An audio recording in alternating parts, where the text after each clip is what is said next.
Stove on பண்ணிக்கோங்க. ஒரு திகிலான பாத்திரம் வச்சு அதில் தேங்காய் எண்ணெய் ஒரு 20லேருந்து 25 கிராம் அளவுக்கு ஊற்றிக்கோங்க. இப்போ பார்க்கக்கூடிய மசாலா எல்லாத்தையுமே சேர்த்துக்கோங்க. இதில் இஞ்சி சாப் பண்ணி வச்சுருக்கோம், அதையும் சேர்த்துக்கலாம். ஒரு 3 கைப்பிடி அளவுக்கு வெங்காயம், அதாவது 3லேருந்து 4 வெங்காயம் சாப் பண்ணி சேர்த்துக்கலாம். 4 பச்சை மிளகாய் காரத்துக்கு ஏற்ற மாதிரி சேர்த்து நல்லா வதங்கட்டும்னு வெயிட் பண்ணுங்கள். ஒரு கொத்து கருவேப்பிலை ஒரு கைப்பிடி அளவுக்கு எடுத்து அதில் போட்டுக்கோங்க, நல்லா வதங்கட்டும்.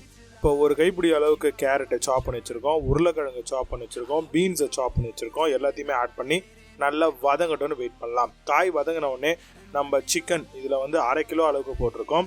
தேவையான அளவுக்கு உப்பு ஆட் பண்ணிக்கலாம். ஆட் பண்ணிவிட்டு நல்லா ஃபர்ஸ்ட்டு வதங்கட்டும்னு வெயிட் பண்ணுங்கள். இதுவே கொஞ்சம் தண்ணி விடும், நல்லா மிக்ஸ் பண்ணி விடுங்க. இப்போ சிக்கன்லாம் கலர் மாதிரி நல்லா வெந்தா மாதிரி உங்களுக்கு இருக்கும். இந்த டைமில் நீங்கள் என்ன பண்ணால் ஒரு 1/2 ஸ்பூன் அளவுக்கு மிளகுத்தூள் சேர்த்துக்கோங்க.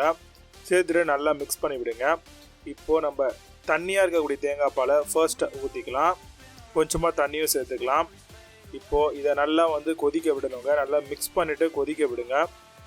இப்போ இந்த சிக்கன் ஸ்டூ ரெடி ஆகிட்டு இருக்கு. இப்போ நல்லாவே உங்களுக்கு கொதி வந்துட்டுருக்கு. இந்த டைமில் கொதி கொஞ்சம் தண்ணி கம்மியாக இருக்கும். இந்த டைமில் நம்ம திக்கான தேங்காய் பாலை செகண்ட் ஊற்றணுங்க. எல்லாமே பார்த்திங்கன்னா 1 கப் அளவுக்கு நம்ம ஆட் பண்ணியிருக்கோம். இப்போ அதையும் நல்லா மிக்ஸ் பண்ணிக்கலாம். இப்போ கரம் மசாலா 1 ஸ்பூன் அளவுக்கு நம்ம லாஸ்ட்டாக கொஞ்சமாக ஆட் பண்ணிவிட்டு நல்லா மிக்ஸ் பண்ணி விட்டுடலாம். இப்போ நல்லா உங்களுக்கு சிக்கன் ஸ்டூ நல்லா ரெடி ஆகிட்டு இருக்கு. இப்போ ஸ்லோவாக வச்சுருக்கோம். இப்போ திரும்ப பக்கத்து ஸ்டவ் ஆன் பண்ணி அதில் தாளிப்பு கரண்டி வச்சு தேங்காய் எண்ணெய் ஒரு 3 குழி கரண்டி அளவுக்கு ஊற்றிட்டு கொஞ்சோண்டு சின்ன வெங்காயம் இல்லைனா பெரிய வெங்காயம் எது இருக்கோ சாப் பண்ணி சேர்த்துக்கோங்க. கருவேப்பிலை ஒரே ஒரு கொத்து மட்டும் கிள்ளி போட்டுக்கோங்க. இதில் முந்திரி பருப்பு நான் எல்லாத்தையும் உடச்சி போட்டிருக்கேன், அதையும் ஆட் பண்ணிக்கலாம். ஆட் பண்ணிவிட்டு நல்லா மிக்ஸ் பண்ணி விட்டுடலாங்க.